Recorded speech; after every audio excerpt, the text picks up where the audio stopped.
أما بعد فأعوذ بالله من الشيطان الرجيم بسم الله الرحمن الرحيم.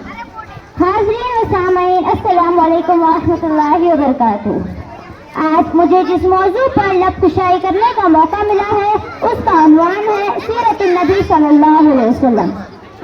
جیسا کہ آپ سب لوگ جانتے ہیں کہ یہ مہینہ ربیع الاول کا مہینہ ہے. اس مہینے میں ہمارے پیارے نبی صلی اللہ علیہ وسلم تشریف لائے. حاضرین، یہ حقیقت ہے کہ اگر ہمارے پیارے نبی صلی اللہ علیہ وسلم اس دنیا میں جل اگر نہ ہوتے تو کچھ نہ ہوتا. نہ زمین ہوتی، نہ آسمان ہوتا، نہ عرش ہوتا، نہ فرش ہوتا، نہ ہی انسان ہوتے اور نہ ہی حیوان ہوتے. کسی شاعر نے کیا خوب کہا ہے، مٹتے ہیں مٹ جائیں گے ادا تیرے، مٹتے ہیں مٹ جائیں گے ادا تیرے، نہ مٹا ہے نہ مٹے گا کبھی چرچا تیرا. حاضرین، آپ صلی اللہ علیہ وسلم کی آمد سے پہلے عرب میں جہالت کا دور دورہ تھا. کہیں پانی پینے پلانے پر جھگڑا تو کہیں گھوڑے آگے دوڑانے پر جھگڑا.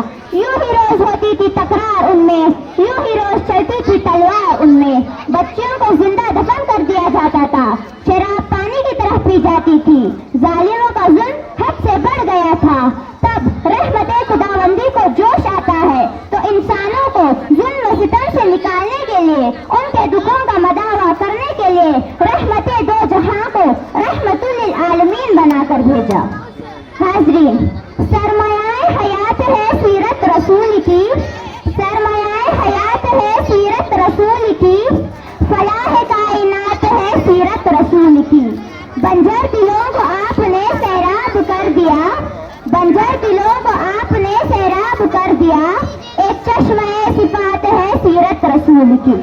حاضرین، سیرت النبی وہ موضوع ہے جس کے بیان کے لیے اگر دنیا کے سارے درختوں کو قلم بنا دیا جائے اور سمندروں کے پانی کو روشنائی بنا دیا جائے اور زمین سے آسمان تک کے خلا کو اوراق بنا دیا جائے تو یہ گمان کیا جا سکتا ہے کہ قلم ختم ہو جائیں گی، تمام سمندروں کا پانی خشک ہو جائے گا، زمین سے آسمان تک کا خلا پر ہو جائے گا، لیکن میرے نبی صلی اللہ علیہ وسلم کی سیرت پاک کا ایک باب بھی مکمل نہ ہو سکے. حاضرین، زندگیاں بیت گئی اور قلم ٹوٹ گئے، زندگیاں بیت گئی اور قلم ٹوٹ گئے، تیرے اوصاف کا ایک باب بھی پورا نہ ہو سکا. حاضرین، صرف یقین مانے، جب میں سیرت النبی کا تذکرہ کرتی ہوں تو طائف کے وادی میں پتھر کھاتے ہوئے ہدایت کی دعا دینے والے نظر آتے ہیں. اپنے چچا امیر حمزہ کے قاتل کو بھی معاف کرنے والے. میرا رب جن کی زلفوں کی قسمیں اٹھائے وہ لیل اذا سجا، میرا رب جن کی شہر کی قسمیں اٹھائے وہ حاضر دل امین. میرا رب جنہیں کبھی حبیب کہے تو کبھی خلیل کہے، کبھی توحا کہے تو کبھی یاسین کہے، کبھی مزمل کہے تو کبھی مدثر کہے. ہاں صدر علی وقار وہ خیر البشر یاد آ جاتے ہیں. کس شان سے اللہ نے اتارے ہیں محمد، کس شان سے اللہ نے اتارے ہیں محمد، ہر دور میں ہر شخص کو پیارے ہیں محمد. جناب صدر، آج کے دنیا والے کسی کی ذہانت پر ناز کرتے ہیں تو کسی کی خوبصورتی پر ناز کرتے ہیں، کسی کی ایثار پر ناز کرتے ہیں تو کسی کی سخاوت پر ناز کرتے ہیں. تو میں اس نبی پر ناز کیوں نہ کروں جس کے اندر یہ ساری خصوصیات پائی جاتی ہے. میرے نبی کے اندر صداقت تھی جس سے حضرت ابو بکر صدیق بن گئے. میرے نبی کے اندر عدل تھا جس سے عمر فاروق عادل بن گئے. میرے نبی کے اندر سخاوت تھی جس سے عثمان غنی سخی بن گئے. میرے نبی کے اندر شجاعت تھی جس سے حضرت علی شیر خدا بن گئے. حاضرین، اللہ نے میرے نبی کے اندر، میرے پیغمبر کے اندر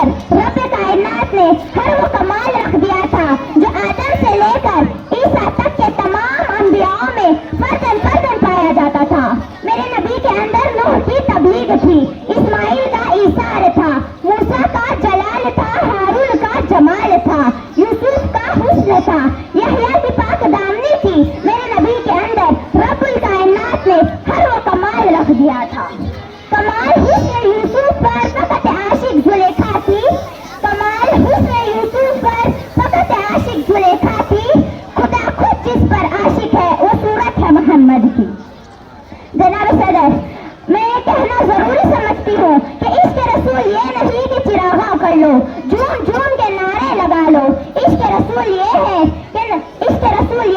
کہ اپنی روزمرہ زندگی میں کھانے پینے اٹھنے بیٹھنے حتیٰ کہ تجارت میں بھی اپنے ہر ایک عمل میں آپ صلی اللہ علیہ وسلم کی سیرت پاک پر عمل پیرا ہو۔